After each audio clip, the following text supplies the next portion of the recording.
na pagod ka na ba na parang paikot-ikot ka lang sa same financial problems kahit anong kayod mo? Madali lang kasing isisi lahat sa bad luck o sa mga nangyayari sa paligid natin, pero madalas ang totoong dahilan ay dahil sa mga common mistakes na nagagawa natin without even realizing it. Hindi lang to tungkol sa paano mo ginagastos ang pera mo, kundi pati na rin sa kung paano ka mag-isip, kumilos at magdesisyon sa araw-araw. Sa video na to, pag-uusapan natin ang 8 common mistakes na posibleng dahilan kung bakit hindi ka umase-asenso. Hindi lang to yung typical na don't spend more than you earn na tips ha. Instead, i-explore natin ang mga habits at mindset na maaaring lihim na humahadlang sa pagyaman mo. Lalo na yung number 7 kasi karamihan ng mga hindi umaasenso, unconsciously ginagawa to. By the end of this video, magkakaroon ka ng tools para maiwasan yung mga traps na to para once and for all, magkaroon ka na ng totoong progress tungo sa pag-asenso. So tara, simulan na nating tuklasin yung mga common mistakes na kailangan mong iwasan ngayon.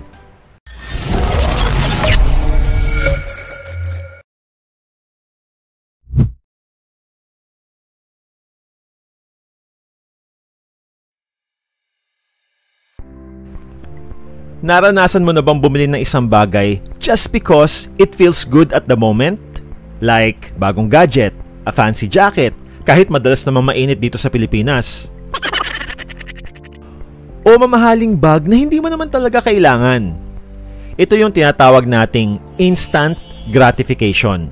Yung kagustuhan nating makuha ang isang bagay agad-agad nang hindi iniisip kung paano ito makakaapekto sa hinaharap natin. The problem with chasing instant gratification ay mabilis nitong nauubos yung finances natin.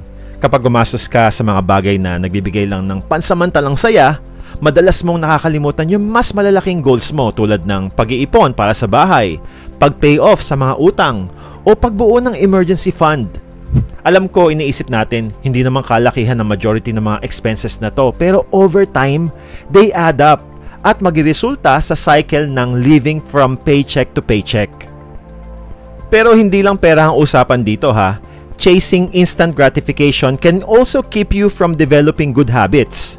Example, kung palagi mong pinipiling mag-relax imbes na trabahuhin yung side hustle mo o mag-aral ng bagong skill, you will miss out on opportunities na mag-improve pa at mapataas ang income mo.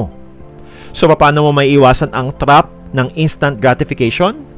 Nagsisimula ito sa pagiging mindful sa mga desisyon mo. Like, bago ka bumili o bago ka pumili ng easy option, tanungin mo muna yung sarili mo.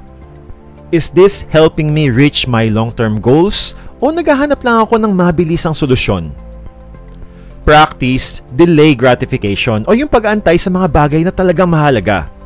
This will help you build a stronger financial future at may iwasan mo pa ang isa sa pinaka-common na pagkakamaling nagiging dahilan kung bakit maraming tao ang nananatiling mahirap.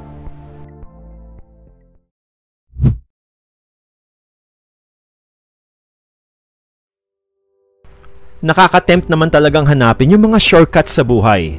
Yung mabilis na pagyaman, pag-iwas sa hard work, o palaging pagpili ng mga pinakamadadaling way. Pero ang totoo, very rare ang easy way patungo sa financial success. When you constantly look for the easiest route, madalas kang nakakagawa ng mga desisyon na mas malaki pa ang nawawala sa iyo sa huli. Halimbawa, ang pagja-jump agad sa mga risky investments dahil nasilaw sa mabilisan at malaking returns can lead to big losses both sa time at money. O kaya, ang pagstay sa isang trabaho na komportable, walang challenges, ay pwedeng pumigil sa iyong maabot yung full potential mo. Kaya ang daming dapat sana ay mga successful na negosyante na pero na-stuck pa din sa 9-to-5 jobs. The key is to recognize that real success comes from effort, persistence, and making smart decisions over time. Kesa maghanap ka ng easy way out, mag-focus ka sa pagbuo ng mga solid na habits tulad ng consistent na pag-iipon, tamang pag-i-invest, at tuloy-tuloy na pag-aaral at pagde-develop pa ng mga skills mo. Yes, kailangan ng oras at effort dito pero ito yung magdadala sa iyo sa pangmatagalang financial stability at pag-asenso.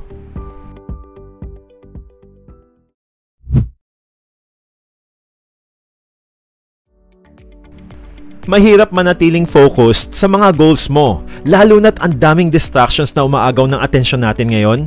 Pwedeng social media, bagong hobbies, o simpleng mga bagay sa araw-araw na buhay. Kaya naman madaling mawala sa isip natin yung mga bagay na talagang importante. When you get distracted, bumabagal yung progress mo. Like, imbes na makaipon ka para sa malaking goal mo, you might find yourself spending on things na you don't really need dahil distracted ka. O kaya, you might start strong on a budget or savings plan pero unti-unti mo naman tong napapabayaan kapag may dumating na mas exciting na bagay. Kaya naman palagi mong i-remind ang sarili mo kung bakit mahalaga sa iyo yung mga goals mo. Hatiin mo yung mga to sa mas maliliit at manageable na mga steps at celebrate your progress along the way. By keeping your focus sharp at kapag pinigilan mo yung sarili mong lumihis sa plano, mas malaki yung chance mong maabot ang financial success na pinapangarap mo.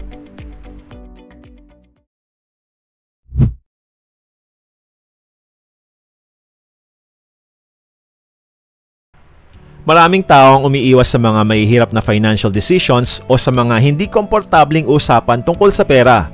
Mas madali kasing takasan ng discomfort. Pero ang pag-iwas na to ay maaaring pumigil sa iyong umunlad financially. Katulad ng pag-negotiate ng raise sa sahod mo, pag-uusap tungkol sa mga utang with your partner, o pagde-decide na magbawas ng mga gastusin. Kapag iniiwasan mo yung mga challenges na to, madalas itong nauuwi sa mga missed opportunities o tuloy-tuloy na financial stress. The truth is, ang pag-i-ignore sa mga problema will not make them go away. Kadalasan, lalo lang itong lumalala. Ang solusyon? Face these difficult conversations and decisions head-on.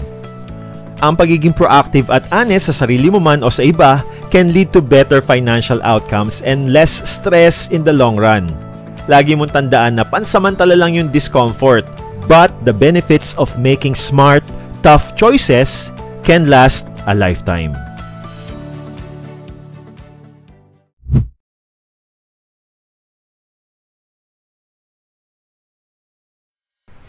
Isa sa mga pinakamalaking dahilan kung bakit nahihirapan ang karamihan ng mga tao financially ay dahil wala silang malinaw na purpose or vision pagdating sa pera.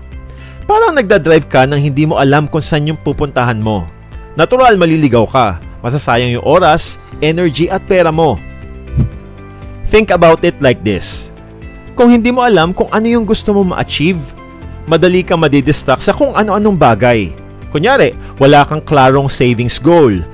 Pwedeng mapunta lang yung ekstrang pera mo sa mga bagay na nagpapasaya sa iyo ng saglit, tulad ng bagong gadget o pagkain-kain sa labas. Before you know it, nawala na yung perang pwede sanang na-save mo para sa mas importanteng bagay like buying your dream house or starting your own business. O kaya, sabihin natin gusto mong mag-ipon para sa retirement pero hindi mo pa talaga naiisip kung ano yung gusto mong retirement lifestyle. Kapag wala kang clear vision, madali mong maipagpapaliban yung pag-invest o pagpapalago ng retirement fund mo kasi hindi naman to urgent para sa'yo. But years later, baka pagsisihan mo na hindi ka naging mas focused nung bata-bata ka pa at kumikita pa ng malaki-laki.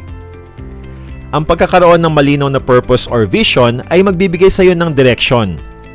Tutulungan ka nitong gumawa ng mga desisyon na tugma sa long-term goals mo imbis na maging padalos-dalos ka sa mga bagay na nagpapasaya lang sa iyo ngayon.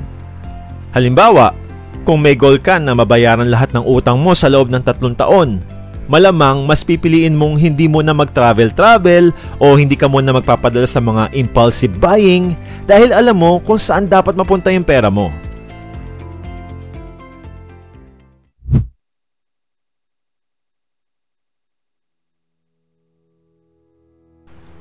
Normal lang naman na gusto mong gumawa ng tamang desisyon as much as possible, lalo na pagdating sa pera. Pero may malaking pagkakaiba ang pagpa-plan carefully at overthinking.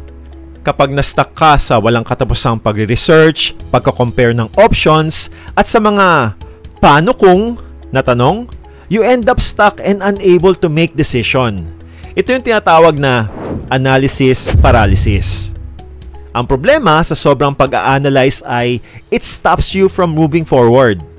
Like, ilang buwan ka nang nagko-compare ng okay na investments, stock market ba, mutual funds, o Pag-ibig MP2, O kaya naman, ilang taong ka nang nag-iintay ng perfect na panahon para magsimula ng negosyo. Habang hindi mo napapansin, dumaan na pala yung mga good opportunities na hindi mo na-take advantage. In reality, bihirang-bihira ang perfect decision. Lagi naman kasing may kaunting risk na kasama. Ang mahalaga ay hindi yung makagawa ka ng perfectong desisyon, kundi yung makagawa ka ng good enough choice and then committing into action kasi pwede mo namang i-adjust at i-improve yung choices mo along the way Para maiwasan ang analysis paralysis, mag-set ka ng deadline para sa decision-making process mo. Kunin mo yung mga importanteng information, weigh your options, and then make the first step. Then, adjust along the way kung kinakailangan. Dahil action is what turns ideas into reality. Nike says it all. Just do it. Bago tayo pumunta sa number 7, pakipitik mo naman yung like button kung may napupulot kang aral sa video na to. Salamat.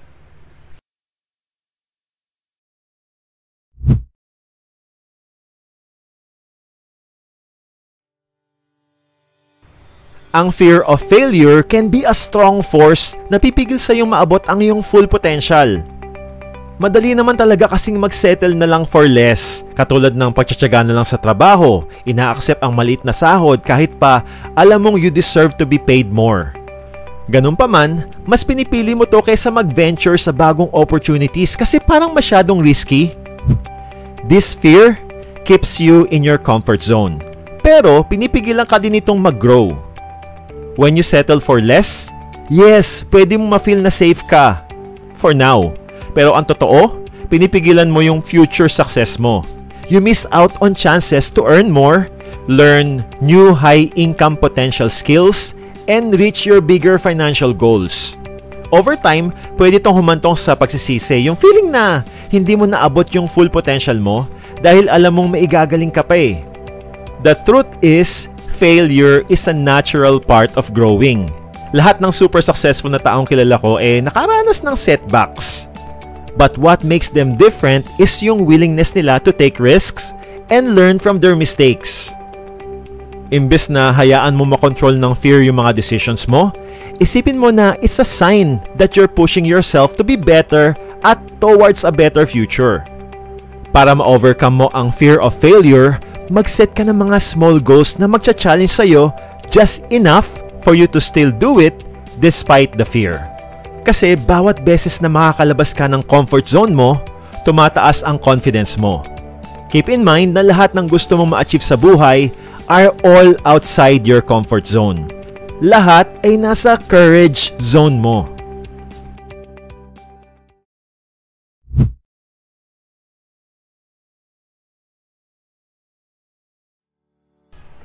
Ang success, lalo na financially, is not about quick fixes o paggawa ng tamang desisyon paminsan-minsan. It's about consistently making the right choices over and over and over again. Kung walang self-discipline at consistency, kahit gaano pa kaganda yung financial plan mo, wala pa ding mangyayari. Kasi self-discipline helps you stay on track kapag natutukso kang gumastos sa mga bagay na hindi mo kailangan o kapag natitempt kang mag-skip ng saving goals mo. Ang consistency naman means showing up every day, making small but steady progress at pag-stay committed para ma-achieve mo yung long-term goals mo. Kapag wala kang disiplina, napakadaling gumawa ng excuses katulad ng hindi pagsunod sa budget mo ng isang buwan o hindi mo na paghuhulog sa investments mo. Ang dali kasing sabihin sa sariling, minsan lang naman to Pero itong mga small slips na to, add up at malaki yung magiging epekto sa pagbuo mo ng magandang money habits. Ang susi para ma-overcome mo to is to create routines and habits na susuporta sa financial goals mo. Mag-set ka ng clear, achievable milestone and hold yourself accountable. Lagi mong tandaan na consistency doesn't mean being perfect. It means showing up every day at gumawa ng progress kahit pa mabagal pa lang. Sa pamamagitan ng pagdevelop ng self-discipline at consistency, makakabuo ka ng matibay na foundation para sa financial success mo. Ang mga qualities na to ay tutulong sa iyo maging focus sa mga goals mo at makaiwas sa mga distractions para tuloy-tuloy na ang pag-asenso mo. Yung financial journey mo is shaped by the choices you make every day. Yung mga mistakes na pinag-usapan natin like chasing instant gratification, avoiding tough decisions, o letting fear hold you back ay hindi naman mga challenges, kundi opportunities para mag-grow ka. Kaya naman, recognizing and fixing these habits is the first step papunta sa totoong potential mo. Lagi mong tandaan na ang financial success is not about being perfect. It's about making progress. It's about making small, consistent changes that will lead to big results over time. So don't let your past define your future. Nasa iyo na lahat ng kailangan mo para matupad ang buhay na pinapangarap mo. Pero alam mo ba na bukod sa pag-iwas sa mga common mistakes, mayroong mga simpleng bagay na kapag ginawa mo araw-araw, tataas yung chance mong yumaman.